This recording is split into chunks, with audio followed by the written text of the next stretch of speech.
Why hello there!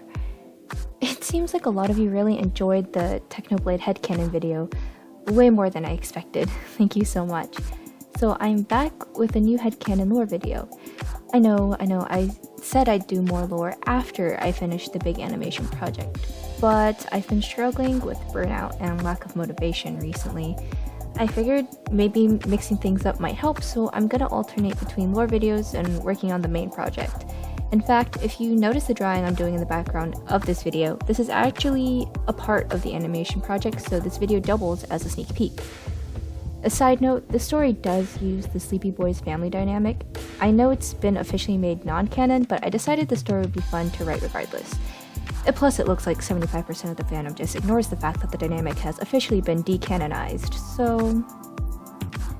Before we get on with the video, I'd like to give a shout out to Nightmare Lobbit Ziggeek, I think I said that right, for suggesting I do Tubbo's story.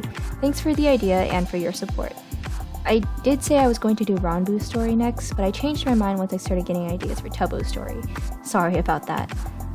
A lot of you really wanted Ranboo's story though, so I'll for sure do his next. My upload schedule isn't the best, so please subscribe if you'd like to be notified when I upload another lore video. Now, like last time, feel free to enjoy the speed paint art thing in the background, or just sit back, chill, and listen. Fall asleep to this if it helps, so long as you're enjoying yourself. And buckle up, because this one is a long one. Once there was a little boy who came from a rather poor family. His parents struggled to make ends meet, but they did their best for their son, whom they named Tubbo. Tubbo had only one toy, an adorable plush bumblebee with shiny button eyes and fabric wings. It was his one material treasure because it had come from his hard-working parents, and he brought it with him wherever he went. When other children ridiculed him for being poor, for having clothes a few sizes too small, for having shoes with holes here and there, his bumblebee was by his side and as his only friend. He didn't care what other people said or if he had no other toys. He was content so long as he had his bee and his family. Well, there was a bit of an exception to this. The bees. Not his plush, but the real thing. Tubbo adored honeybees. He loved how they hummed as they worked, how they were so free to fly wherever they pleased. He wished he could fly too, so he could take his family far away to some place where they could all be happy and wouldn't have to stress over money and food. They would eat honey and sleep in soft flowers under a warm sun as the wind made lullabies with the trees.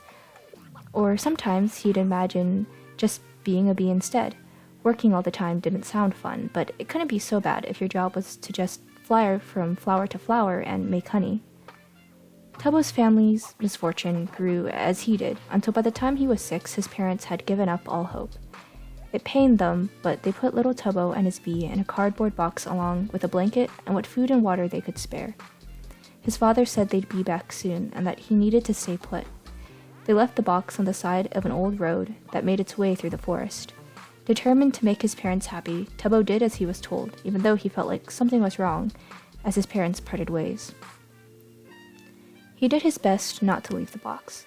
Sometimes he stepped out to do the business that typically requires a bathroom, since he didn't want to ruin his parents' box. Once in a while, he walked around to stretch his legs, but he never went too far. The box was always just a few feet away. Night fell, and his parents had still not returned. His food was gone, but he still had some water left. It was dark and cold. There were strange sounds in the black space, whirring and clicking, hissing and howling. Frightened, Tubbo curled beneath the blanket in the box, hugging his bumblebee close. He squeezed his eyes shut. The only thing that kept him from crying was the thought of his mother returning the next morning to wrap her arms around him in a safe hold, murmuring how proud she was that her brave little boy made it through the night on his own. When Tubbo woke up, his mother and father were nowhere to be found. Maybe it's too early, he thought to himself, ignoring the bright morning sun. He resolved to sit until noon. When the sun was high overhead, Tubbo was still alone. The tears finally came quietly. His mother always told him to drink water after he cried because his body used up water on tears, so he tried not to cry too much because he didn't have much water left. He wanted to wail, but there was no one around to hear him. No people, anyway. He He was afraid of what creatures he might attract if he cried too loudly. Without anywhere else to go or any idea of what to do, Tubbo continued to stay in the box. He told himself that it was a safe place. As long as he was in the box, nothing would come to hurt him. His parents would come eventually, they had to, and they wouldn't be able to take him home if he wasn't in the box. He was starving. His stomach growled. It was such a different sound from his sniffling that he jumped when he first heard it. He glanced down and angrily shushed his empty stomach, annoyed that it had scared him. Then there was a new sound, a familiar one, but new to his current situation, a faint buzzing. Tubbo peered over the edge of his box. A patch of white daisies was next to it, and flitting among them, a group of 4 honeybees. He smiled. At least there were still bees. He imagined for a moment that they'd come to fly him home to his family. The smallest of the 4 bees flew over to the edge of the cardboard box, landing smoothly on the side. It almost seemed to stare back at him with those black pearls set into its tiny yellow head. He lifted a finger and watched as the bee tentatively stepped onto it. The minuscule feet tickled his skin, causing him to giggle. Tubbo was careful not to move too much, though, so that the bee wouldn't have any desire to sting him. The bee lost interest in him after a bit and went back to its family members that were busy pollinating the daisies. Tubbo glanced at them intently. After a few minutes, they flew off. He wished he could go with them. Just as the bees whizzed out of sight, he picked up a faint rustling in the distance. He froze. Whatever was the cause of the rustling, it was fast, and it sounded like it was coming closer. Tubbo held his bumblebee to his chest, and he tried to shrink into a corner of the box, pulling the blanket over his head like he had the night before. The rustling grew louder. Soon he was able to make out the thudding of accompanying footsteps. As the rustling of the footsteps neared, he discerned heavy breathing. Then the thing that was running through the forest suddenly stopped. Tubbo braced himself, praying that whatever beast had found his box would find it uninteresting and leave. Okay, so for this next part, should I try an accent? You know what? I'll try it, and if I feel embarrassed doing it, not because British accents are embarrassing, okay? They're cool. I'm just incompetent. I'll stop. That'll show, Phil, screamed a squeaky voice. I'm a big man. I don't need no help finding stupid berries. I can find them myself. I'll find more berries than he will, and then I'll go home without him, because big men don't get lost. That'll show him.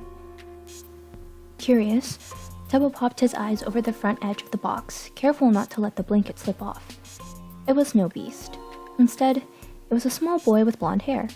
He wore a red and white t-shirt, beige shorts, red shoes, and a blanket around his shoulders as a makeshift cape. In his right hand he carried a blunt wooden sword.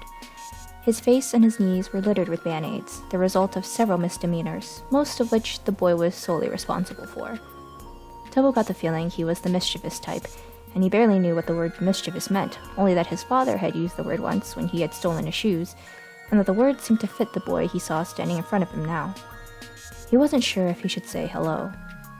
But his stomach did, and it gave its loudest growl yet, causing Tubbo to jump again from the surprise. The blonde boy as well. Who's there? He yelled, brandishing his sword and trying to act brave. His brave face was clearly trying to mask fear, however, and it ended up appearing constipated. Tubbo knew that word because his mother taught it to him when he asked about it, and he remembered it because he thought it was funny. The boy spun around in circles, trying to figure out where the growl had come from. I'll fight you! I've been trained by the best swordsman in the world. I'll win, so you better run away. Tubbo laughed at the act. He tried to hold back at first because he still wasn't sure if he wanted to talk to the boy, but his expression and the way he wildly waved that harmless sword like it was the most dangerous weapon in the world was so strange that the giggles escaped. Then the boy whipped around, eyes settling on the box. Tubbo quickly shut himself up and ducked down. Footsteps made their way over. "Hello?" the child asked, uncertain. He poked the blanketed lump with his sword. He prodded a second time, harder. "Hello?" Ow! Tubbo exclaimed, springing up and swatting at the toy. Stop that! The boy leaped back with an unholy screech. Who are you? And where did you come from? He demanded. Tubbo rubbed an eye, still sniffling from just crying a few minutes ago. Well, I've been here this whole time. I'm Tubbo. Who are you? It seemed all shock left the boy as he puffed out his chest proudly and hefted his sword over his shoulder. I'm Tommy, master adventurer and swordsman. Tommy's sword seemed like an overglorified stick to Tubbo, not the sword of a master adventurer and swordsman. He remained silent so that he wouldn't drive away his new company, though. Why were you running and shouting just now? He asked instead. Tommy huffed and crossed his arms, glaring in the direction he came from. Philza said I couldn't find berries if someone threw them in my face, so I told him that I could definitely find more stupid berries than him because he's quite old, you know, so his eyes are worse than mine. If anyone is going to find berries, it's going to be me, he proclaimed, accenting his statement by jabbing a thumb at himself. Then I ran off to find berries on my own so he can't steal them from me. He told me I'd get lost, but I'm better at exploring than he is, so there's no way I'd ever get lost. Who's Philza? Tubbo inquired at the end of Tommy's rant. Tommy kicked a nearby pebble into a bush. He's my dad. You ran away from your dad? Tubbo exclaimed. Why would you do that? I just told you why. I've always thought my family was strange anyway. My dad and my brothers, they're all wrong uns, they are, he replied, nodding to himself. Yeah, they're all wrong uns. That's why I'm better than them. Okay, I'm gonna stop the accent now. I tried. I can't. It's just really weird to think of Tommy and Tubbo speaking in an American accent, and that's why I tried it. But my British accent's bad. So you get American Tubbo and Tommy now. Anyway, Tommy continued to rant about his family, rambling about how his dumb older brothers locked him in his room this morning so they could get the last of the good cereal. Tubbo didn't hear very much of the story. He was still trying to wrap his head around the idea that someone would purposely run away from a parent. It made him think of his parents and how he wanted them to come back, and how if they did, he would never let them leave him alone again. New tears sprang up in his eyes, and his renewed sniffling caught Tommy's attention. And then I told him, Wilbur, if you're going to be an idiot this morning, I'm going to fill your shoes with mud again, and... Are you crying? Tubbo didn't answer. Not that he could, over the painful knot in his throat. Tommy turned his head left and right, suddenly aware that they were the only two in the area. Are you alone? He took Tubbo's lack of a response as a yes. Why don't you come to my house? I know. His face lit up with an idea. You can be my new manservant. Tubbo shook his head. Why not? Being a manservant won't be so bad. I'll just make you carry all my things when we go exploring.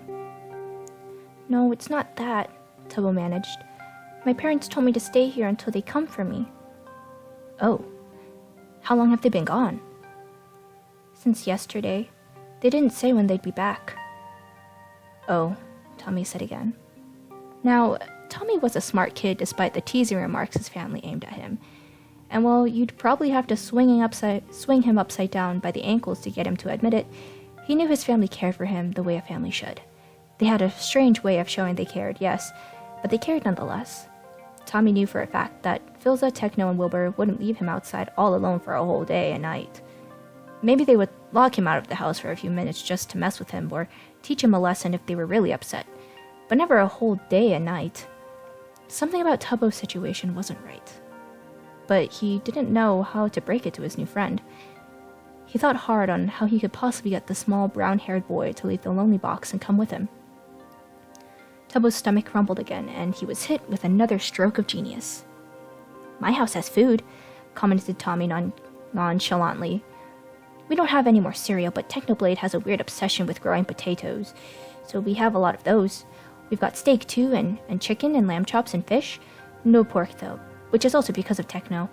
And apples, cake, bread, and Wilbur, I'm still mad at him, said he was bringing home honey today from the village.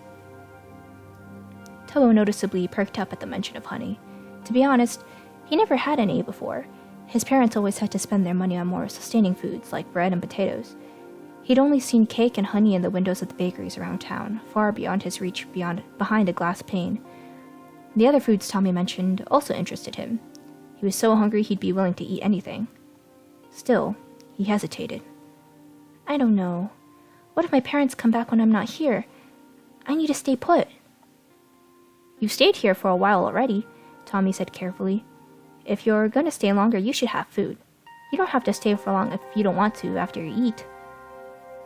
Tommy walked around to the back of the box and placed his hands on the side. He began to push. What are you doing? Tubbo demanded, slightly panicked. I'm pushing you to my house so you don't have to leave your box, Tommy informed matter-of-factly. Tubbo wanted to object, but then the images of food that Tommy slipped into his mind rose up again. He decided that Tommy was right. It would only be for a few minutes. Plus, his parents would want him to be well fed. They always made sure he ate everything on his plate. The two boys slowly made their way across the dirt path and then through the other side of the forest Tommy had entered from. When the road could no longer be seen through the trees, Tommy began calling, Phil! Phil! Tubbo worried his yelling might attract some kind of monster, but then again, Tommy claimed to be a master adventurer. Surely he knew what he was doing. Then there was a scuttling sound to their left, a hissing noise to their right. Clicking came from behind them, an inhumane groan from ahead. Tommy, Tubbo whispered, maybe you should stop yelling.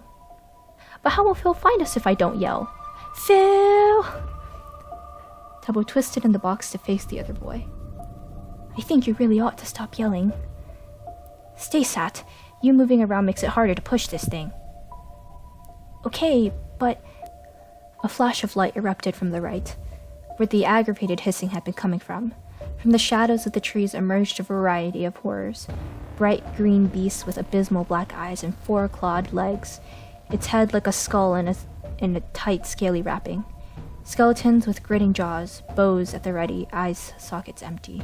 Giant hairy spiders with beady crimson eyes and fangs large enough to cut a full-grown man in two, some carrying skeletal riders on their backs, and sickly human-like figures with their arms outstretched, their undead bodies reaching for a meal that would do nothing to satiate their everlasting hunger.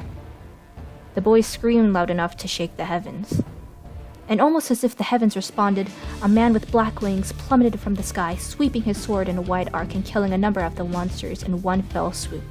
The blade shone ethereal, purple tones shifting and shining iridescently in the light. The sword sliced almost effortlessly through each abomination, setting every enemy it touched aflame. There went an arm, away went a leg, off went a head. One of the zombies had the gall to yank Tommy by the back of his shirt. It instantly lost its hand, then whatever remains of its rotting heart that was keeping it alive. The man was a blur. One split second he was right in front of them, the next he was behind. He was no match for the beasts. He was out of their league. Every fiend was reduced to bones, ash, and decaying flesh in a matter of 5 minutes, maybe less. With the horde dead and gone, the man lowered his weapon and inhaled deeply, regaining his breath. Tubbo was able to make out more of his features now that he stopped whirling around it in a violent frenzy. He had on a striped bucket hat, black robes, emerald green pants, and leather sandals. His pale blonde hair was cropped at his shoulders. As his back was turned, Tubbo still didn't know what his face looked like, but his friend recognized him. Phil! Tommy greeted with relief. I've been looking for you. And I've been looking for you, Tommyinnit. The winged man swiveled around and sheathed his sword, gray-blue eyes flaring like a lightning strike. Tubbo was almost surprised that he didn't see steam coming out of his ears. Tommy cringed. Uh-oh. Full name. Yeah, uh-oh. Where have you been? I told you not to go far on your own. You're lucky I was able to find you in time. If I had been any later... I'm sorry! Oh, you better be sorry, and to make sure you are grounded. No cake, no jukebox, and you'll be taking on some of Techno and Wilbur's chores, including tending to the potatoes. What? But that's not even a chore for Techno. He grows potatoes for fun. I hate... Tommy trailed off into fuming mumbling. Finally, Phil focused on Tubbo, who shrank away from the intimidating man. However, his face became kind when he took notice of him. Now who do we have here? This is Tubbo, Tommy introduced, scowl quickly changing into a grin. I found him. Phil raised an eyebrow. You found him? Yeah, he sat in this box by the road over that way, Tommy replied, pointing where they came from. A strange look fell across Phil's face. His brows furrowed, and his calm smile melted into a frown. Tubbo wasn't sure what to make of it, but when he blinked, the frown was gone, and the soft smile was back. Phil knelt down so he was eye level with Tubbo, extending a hand. "Hello there, Tubbo. I'm Philza, but you can just call me Phil." Tubbo tentatively shook the offered hand, not wanting to be rude. "What were you doing in the woods all by yourself?" "My parents told me to stay there yesterday until they came back." Philza nodded slowly, having expected the answer. "I was taking him to our place for food. He's my new manservant." "Tommy, you can't just hire new people you meet to be your manservants." "Fine, he can be my sidekick then." Philza let out an exasperated sigh, gazed skyward, and muttered something like, "Dear Notch, what am I going to do with this child?" He turned his attention to Tubbo. "At least Tommy's right about one thing. For once, you need food, and you are more than welcome to come to our house." "Only to eat. I need to be back by the road after," Tubbo insisted quietly. Finding it difficult to respond, Philza opted to simply lift the box, child and all, in his arms. He started out of the area, Tommy following closely. "So am I?" Tommy began. "Yes, you are still grounded, Tommy." "Aw, man." Philza led them to a clearing, where a sturdy cottage stood at the far edge. There were two older boys sitting on the steps. The one with long pink hair and tusks polished a purple-gray axe, while the one with brown curly hair was plucking at a guitar. They glanced up when the trio entered the premises. As Tubbo ate, he was introduced to Tommy's infamous brothers, Technoblade and Wilbur Soot. Wilbur was very friendly. Techno, on the other hand, he acted strange at first, the irises of his eyes shifting between bright red to brown. Eventually, they remained brown, and Techno seemed calmer and amiable. However, he still interacted cautiously. Cleverly tricked Tubbo into staying longer than he intended. After eating, they persuaded him to take a bath and gave him a fresh, spare set of clothes. Tommy showed Tubbo his toys and his stuffed moth Clementine, which Tubbo really liked. Then Wilbur offered what he claimed would be a quick tour of their home. It ended up being more like an hour or two.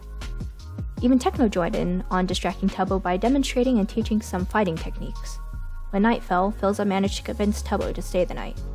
Tubbo agreed easily, not wanting to spend another frightful night alone in the woods.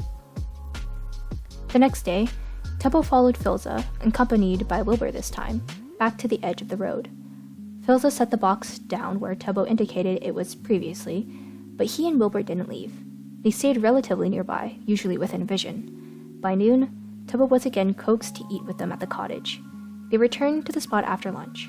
When the sun set, they invited Tubbo to sleep another night in their home. This became a routine for the next 2 weeks. Philza and one of his sons would keep Tubbo company during his days of waiting by the road. If Philza needed to walk further away, he ordered Techno, Wilbur, or Tommy to stay with Tubbo until he returned. Philza always returned. They distracted him whenever possible, and slowly, Tubbo allowed himself to depart from the spot by the side of the road. He stayed for increasing periods of time in the Philza Minecraft household until he ended up staying a full day there. He and his few possessions, box included, were moved into Tommy's room, which Tommy pretended to despise, but by then Tubbo knew Tommy well enough that he didn't mind having a new roommate. As the years passed, Tubbo would sometimes find himself wandering over to the old place beside the road. He would plop down in the grass next to the small patches of wildflowers and listen to the breeze swim through the surrounding foliage. More often than not, the comforting hum of bumblebees would come into range. A patrol would situate themselves in the brightly colored petals. They'd hop about, flitting from flower to flower, drinking sweet sugar from the centers. Tubbo watched them intently, and each time he was reminded of how Tommy and the others had buzzed into his life, like the little family of bees he spotted that one fateful day. Okay, that was way longer than the last story. I need more water. Was this inspired by The Secret Life of Bees by Sue Monk Kid? Yes. Yes, it was, and you should definitely read it because it is one of the best books I've ever read, and I don't even like that genre usually. If you made it all the way through to this point in the video, thank you so much for watching. I hope you enjoyed this story as much as I enjoyed writing it. I love hearing your feedback and suggestions, so please comment your thoughts below. Since my channel is still fairly small, I do read pretty much all of the comments and respond to the majority. If you can't think of anything to write, please comment to Bumblebee for a poggers in return. If you'd like to keep up with my progress in my other projects, my socials are linked in the description below. This includes my relatively new video gaming channel, so please go and subscribe to that as well if you don't mind. It would mean a lot. That's all for today. Thank you guys so much for watching and, well, listening. I'll see you next time. Bye! My dad and my brothers were all wrong'uns, they are. He replied, nodding to himself. Oh my gosh, I'm an American saying wrong'uns. I'm sorry, okay. Oh.